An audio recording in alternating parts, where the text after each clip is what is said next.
GeM TV நேயர்களுக்கு அன்பு வணக்கங்களை கூறிக்கொண்டு விநாயகப் பெருமானை வணங்கி வழக்கம் போல் 12 ராசிகளுக்கான பலன்களை காணலாம்.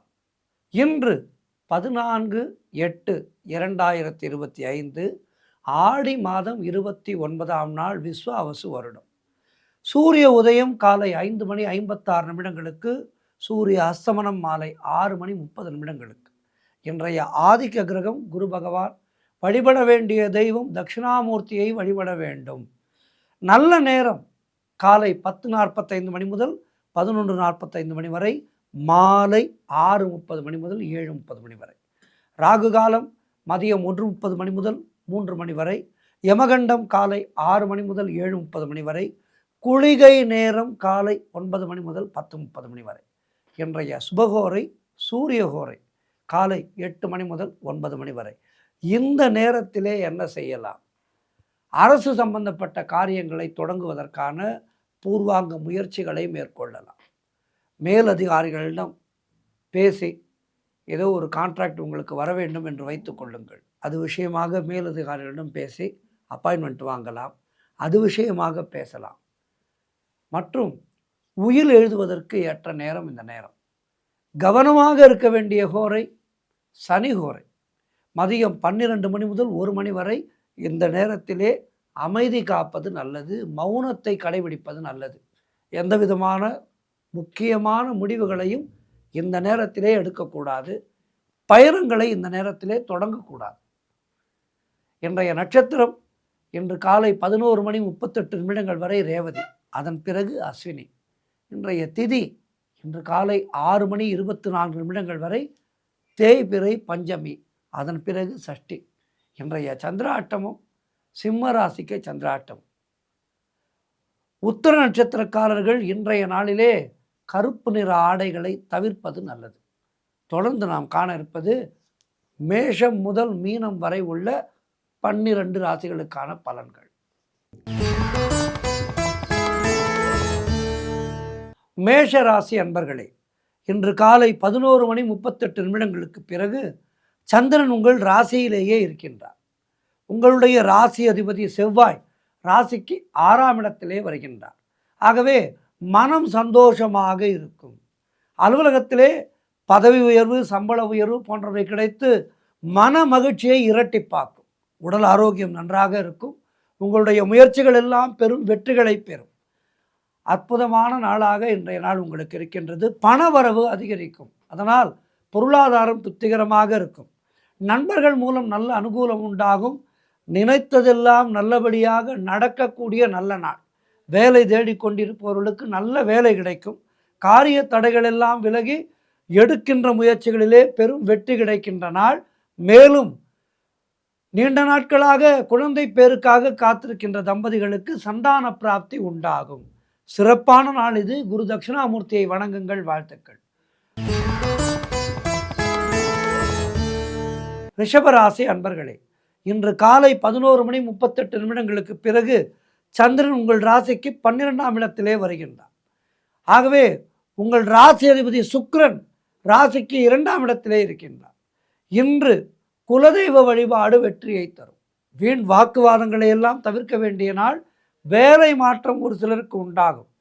தேவையில்லாமல் மற்றவர்களுடைய விஷயங்களில் தலையிடாதீர்கள். யாருக்கும் கருத்து சொல்லாதீர்கள். மேலதிகாரிகளுக்கு மரியாதை கொடுத்து இன்றைய நாளிலே நடந்து கொள்ளுங்கள். வீண் விரயங்கள் ஏற்படலாம். அதேபோல் தொழில் சம்பந்தமான புதிய கடன் எதுவும் வாங்காதீர்கள். சொந்த தொழில் செய்பவராக இருந்தால் புதிய முதலீடுகளை இன்றைய நாளிலே தவிர்ப்பது நல்லது. உத்தியோக உயர்வும் பணியிட மாற்றமும் கிடைக்கும். அதற்கு வாய்ப்பு இருக்கின்றது. பொருளாதாரம் மிக நெருக்கடியாக இருக்கின்றது. ஆகவே கவனமாக இருக்க வேண்டும். அதேபோல் உடல் ஆரோக்கியத்திலேயும் மிக கவனமாக இருக்க வேண்டும். இன்றைய நாளிலே குரு தட்சிணாமூர்த்தியை வணங்குங்கள். வாழ்த்துக்கள். மிதுன ராசி அன்பர்களே, இன்று காலை 11:38 பிறகு சந்திரன் உங்கள் ராசிக்கு 11ஆம் இடத்துக்கு வருகின்றார். உங்களுடைய ராசி அதிபதி புதன் ராசிக்கு 2ஆம் இடத்திலே இருக்கின்றார். ஆகவே எல்லா விதமான நலங்களும் கிடைக்கின்ற நல்ல நாள். மூத்த சகோதரர்கள் மூலம் நல்ல ஆதாயம் உண்டாகும். பொருளாதாரத்திலே பெரும் வளர்ச்சி ஏற்படும். குடும்ப ஒற்றுமை சந்தோஷத்தை தரும். நண்பர்கள் மூலம் அனுகூலம் உண்டாகும். எதிர்பார்த்த விஷயங்கள் எல்லாம் சிறப்பாக நடைபெற்று உங்களுக்கு மன மகிழ்ச்சியை ஏற்படுத்தி தரும். வீடு வண்டி வாகன மாற்றம் ஏற்படும். குழந்தைகளால் பெருமை அடைவீர்கள். காரிய தடைகள் விலகும்.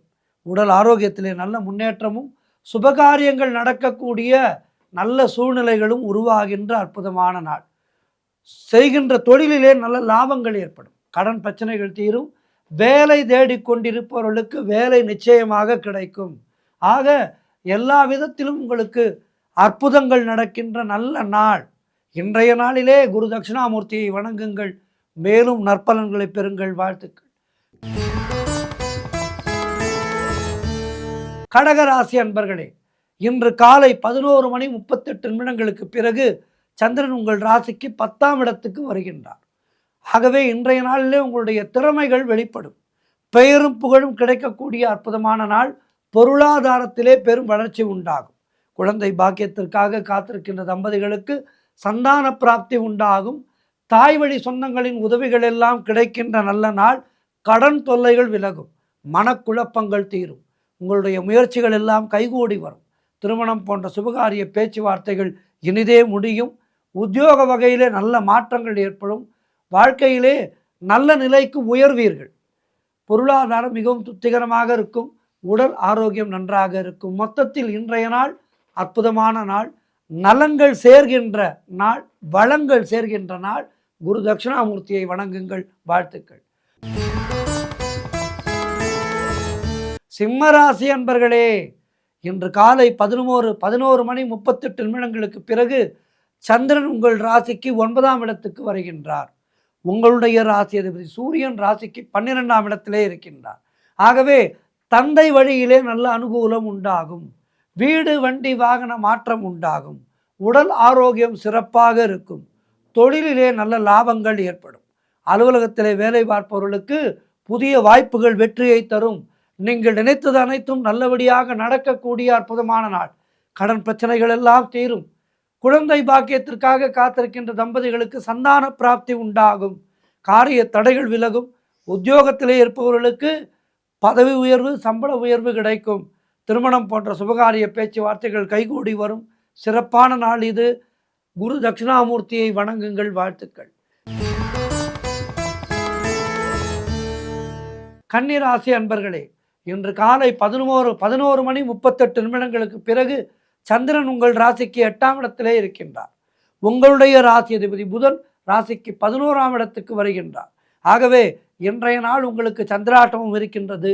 மனக்குழப்பமும் பதற்றமும் இருக்கக்கூடிய நாள். அமைதியாக இருங்கள். யாரிடமும் எதுவும் பேசாதீர்கள். மௌனத்தை கடைபிடியுங்கள். கோபத்தை முற்றிலுமாக குறைத்து கொள்ளுங்கள். தேவையில்லாத பயத்தை தவிர்த்து கொள்ளுங்கள். இறைவனுடைய நாமத்தை சொல்லிக்கொண்டே இருங்கள். காலையிலும் மாலையிலும் கோவிலுக்கு சென்று வாருங்கள். இன்றைய நாளிலே மிக முக்கியம், நீங்கள் கோவிலுக்கு சென்று வழிபாடு செய்ய வேண்டும். குலதெய்வ வழிபாடு மன அமைதியை தரும். ஆகவே குலதெய்வத்தினுடைய பெயரை சொல்லிக்கொண்டே இருங்கள். கடன் வாங்காதீர்கள். புதிய முதலீடுகளை தவிர்த்து கொள்ளுங்கள். வேலை செய்யும் இடத்திலே மற்றவரை பற்றி எதுவும் பேசாதீர்கள். அலுவலகத்திலே வேலை பளு அதிகமாக இருக்கும். மொத்தத்தில் எல்லா விதத்திலும் எச்சரிக்கையாக இருக்க வேண்டிய நாள். மௌனத்தை கடைபிடிக்க வேண்டிய நாள். குரு தட்சிணாமூர்த்தியை வணங்குங்கள். வாழ்த்துக்கள். துலாம் ராசி அன்பர்களே, இன்று காலை 11:38 பிறகு சந்திரன் உங்கள் ராசிக்கு 7ஆம் இடத்துக்கு வருகின்றார். உங்களுடைய ராசி அதிபதி சுக்கிரன் ராசிக்கு 9ஆம் இடத்துக்கு வருகின்றார். ஆகவே இன்றைய நாளிலே புதிய வேலை வாய்ப்புகள் உண்டாகும். சொந்த தொழில் செய்பவர்களாக இருந்தால் உங்களுக்கு நிறைய வாய்ப்புகள் உண்டாகும். தொழில் ரீதியாக சிறப்பாக அதனை எல்லாம் செய்து நல்ல லாபங்களை பார்ப்பீர்கள்.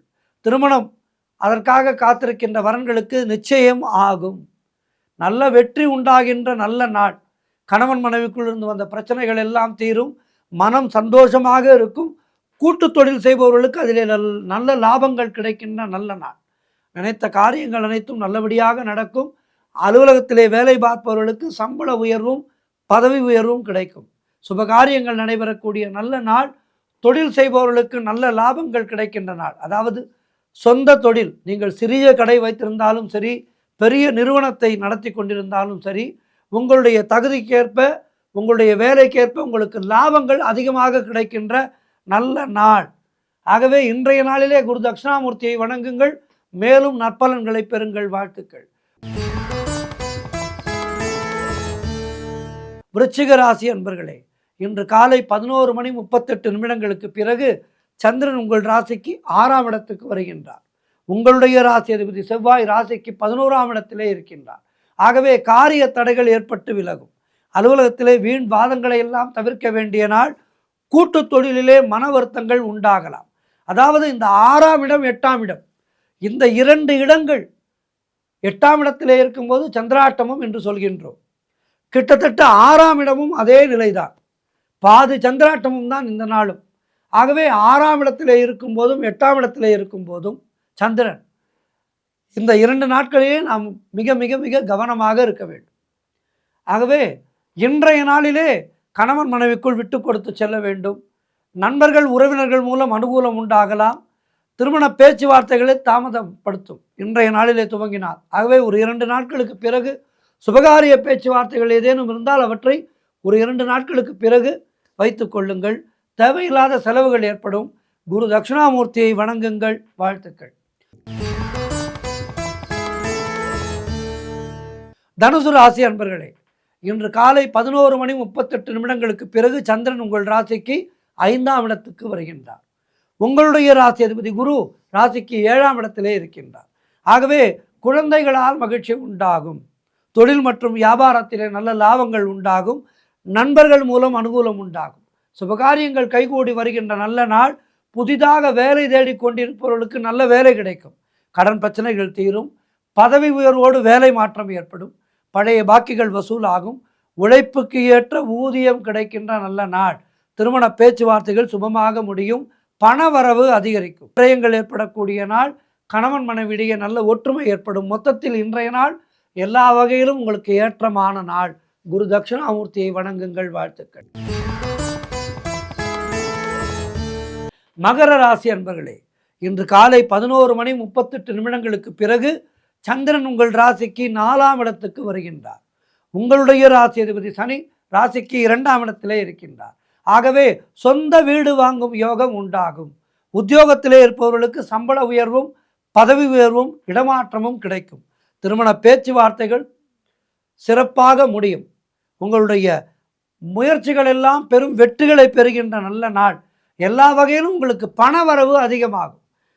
குழந்தை பாக்கியத்திற்காக காத்திருக்கின்ற தம்பதிகளுக்கு சந்தான பிராப்தி உண்டாகும். நண்பர்கள் உறவினர்களால் நல்ல ஆதாயம் உண்டாகும். தாய் வழி சொந்தங்களின் மூலம் நல்ல ஆதாயம் உண்டாகும். தொழிலிலே நல்ல வளர்ச்சி உண்டாகும். கணவன் மனைவியிடையே நல்ல ஒற்றுமை ஏற்படும். குலதெய்வ வழிபாடு அனுகூலத்தை தரும். முன்னோர்களுடைய ஆசீர்வாதம் பரிபூர்ணமாக கிடைக்கின்ற நல்ல நாள். சிறப்பான நாள், அற்புதமான நாள். இன்றைய நாளிலே குரு தட்சிணாமூர்த்தியை வணங்குங்கள். வாழ்த்துக்கள். கும்பராசி அன்பர்களே, இன்று காலை 11:38 பிறகு சந்திரன் உங்கள் ராசிக்கு 3ஆம் இடத்திலே வருகின்றார்.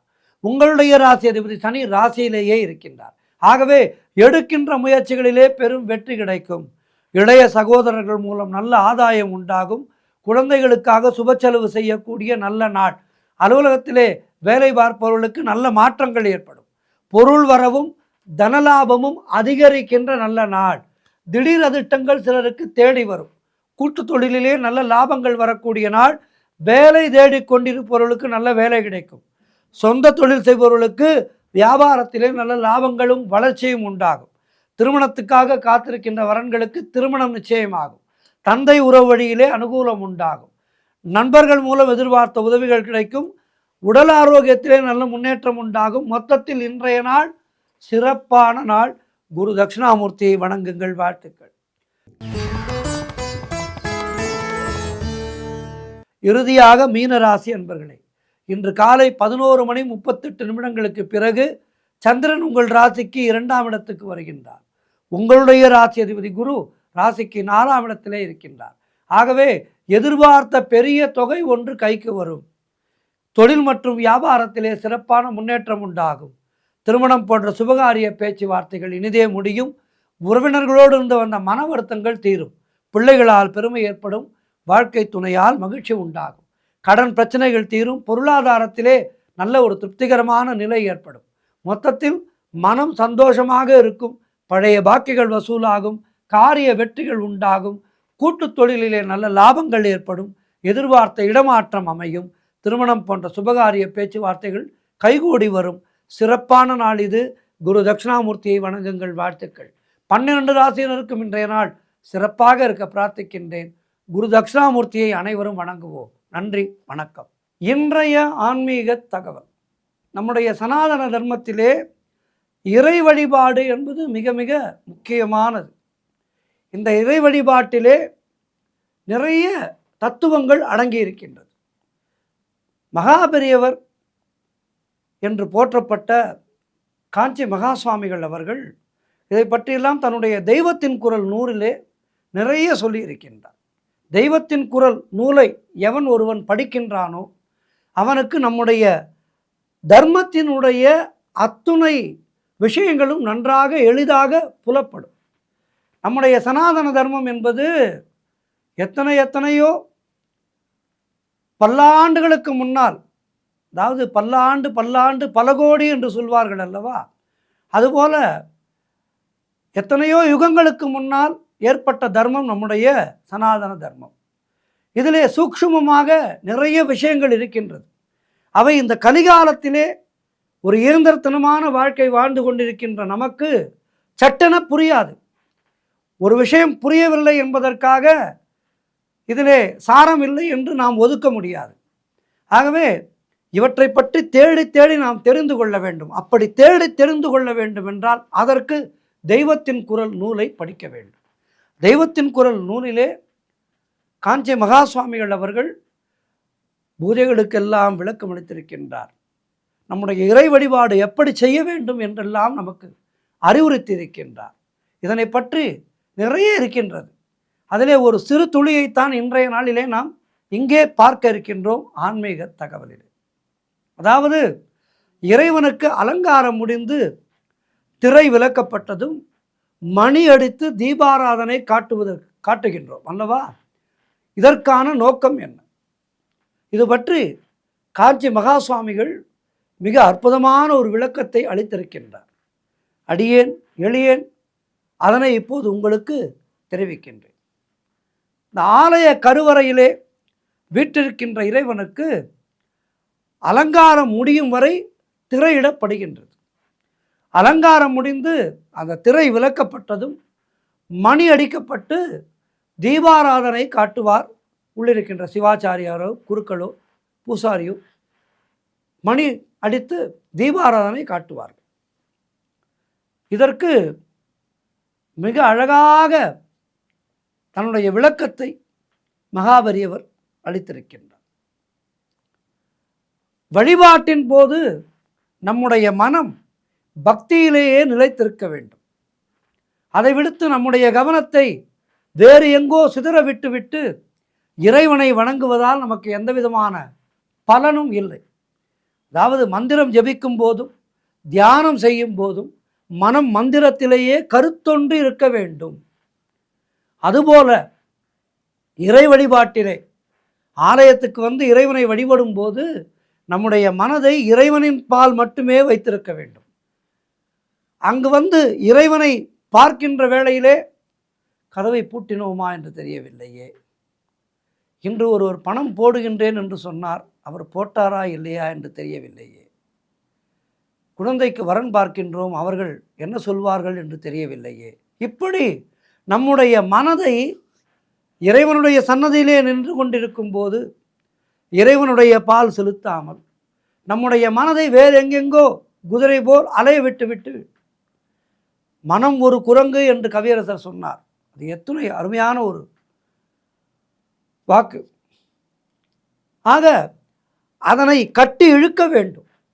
கோவிலிலே வழிபடும் போது இறைவனை தவிர வேறு எந்த விதமான எண்ணமும் நமக்கு மனதிலே நிழலாடக்கூடாது.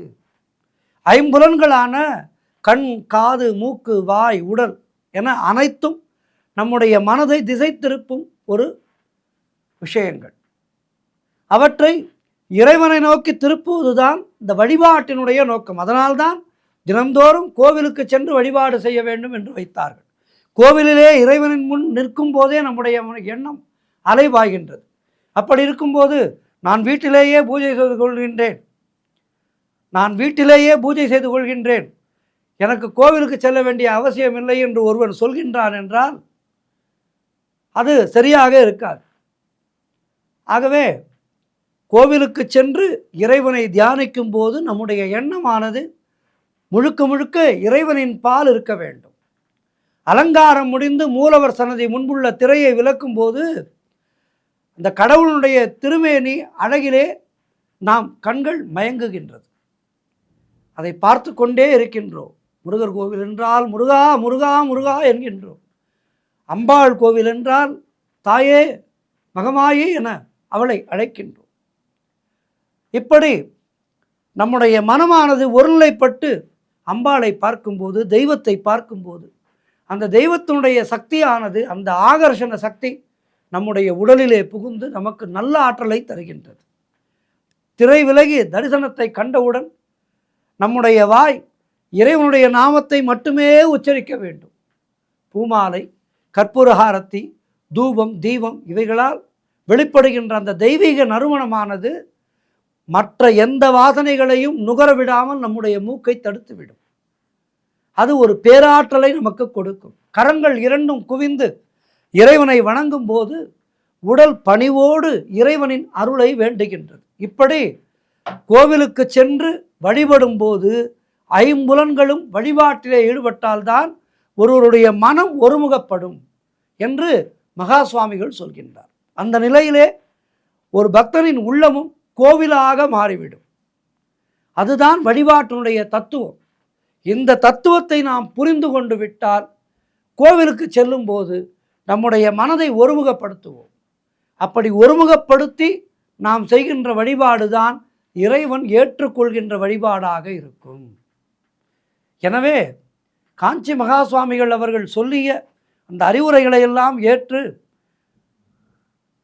இறை வழிபாடு செய்யும் போது எண்ண அலைகளை கட்டுப்படுத்தி, அதாவது 41 நாட்கள் மண்டலம், ஒரு மண்டலம் விரதம் என்று வைத்தார்கள். இந்த ஒரு மண்டல விரதம் என்பது என்ன? ஒரு மனிதன் நல்ல காரியங்களை செய்ய தொடங்கி அதனை அப்படியே ஒரு மண்டல காலம் 48 நாள் செய்து கொண்டே வந்தான் என்றால் 49ஆம் நாள் அவன் விரதம் இல்லாமலேயே அதனை செய்வான். இதற்காகத்தான் ஒரு மண்டல விரதம் என்று வைத்தார்கள் பெரியோர்கள். இப்படி ஒவ்வொரு விஷயத்திலேயும் ஆழ்ந்த கருத்துக்கள் இருக்கின்றது. அவற்றை நாம் புரிந்து கொண்டு இந்த ஆன்மீகத்தை அணுகினால் ஆன்மீகம் என்பது அற்புதமான ஒரு உணர்வை நமக்கு தரும். ஆன்மீகத்தால் உயர்வோம். ஆன்மீகத்தால் கெட்டவர்கள் யாருமே கிடையாது. கடவுளை நம்பினோர் கைவிடப்படார் என சொல்லப்பட்டிருக்கின்றது. ஆகவே இறைவனை பரிபூர்ணமாக நம்புவோம். சரணாகதி என்றும் சரணாகதி என சரணாகதி தத்துவத்தை உணர்ந்தவன் வாழ்க்கையிலே எந்த விதமான கஷ்டங்களுக்கும் பயப்பட மாட்டான். அதேபோல் எத்துணை இன்பங்கள் வந்தாலும் குதிக்க மாட்டான். மனம் சமநிலையிலே இருக்கும். எது வந்தாலும் ஏற்றுக்கொள்கின்ற பக்குவம் நமக்கு கிடைக்கும். அது ஆன்மீகத்தால் தான் கிடைக்கும். காஞ்சி மகா சுவாமிகள் சொன்ன இந்த அறிவுரைகளை எல்லாம் ஏற்று அடுத்த முறை நாம் கோவிலுக்கு செல்லும் போது மனதை ஒருமுகப்படுத்துவோம். இறைவனை நம்முடைய மனதிலே இருத்துவோம். நன்றி, வணக்கம்.